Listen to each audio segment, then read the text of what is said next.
আয় দুগ্ধ। বাচ্চু লুকো, এখানে বেঞ্চের উপরে চুপ করে বস। এবার দেখি বাচ্চু কি করে আমার মেয়েকে নিয়ে পালায়। বাচ্চু, দুগ্ধ চলো পালাই। আমার বাড়ি গান আর আমার মেয়ের ধরে টান। দুগ্ধ, দুগ্ধ, ওই তো পালাচ্ছে। বাচ্চু, ওই বাচ্চু, তাড়াতাড়ি এসো, সিঁদুর তুলে দেই। আপনি আমাকে মারলেন কেন? মারলেন কেন? তুই আমার মেয়ের মাথায় সেতুর দিলি কেন? কোথায় আপনার মেয়ে? একই রকম মেয়ে দেখলেই কি আপনার মেয়ে নাকি? দুগ্ধ, কে দুগ্ধ? আমি আপনাকে চিনি না। গিয়ে দেখেন আপনার মেয়েকে যেখানে রেখে এসেছেন সেখানেই আছে। চালাকি, চল আমার মেয়েকে সেখানে দেখাবি। আরে কি করছেন? কলার ছাড়ুন, সবাই দেখছে। ঠিক আছে, আমার মেয়েকে যদি পেয়ে যাই তুই আমাকে পুলিশে দিবি। চল। তুমি এখানে থাকো, আমি আসছি। আমি মুতবো।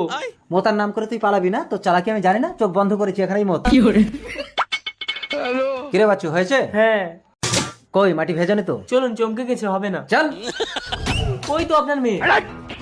দুগ্ধ, সরি বাচ্চু। আমি আপনাকে মানহানির কেস দেবো। এই কি হয়েছে বাচ্চু? কেস কাছারি করতে হবে না, নিজেদের মধ্যে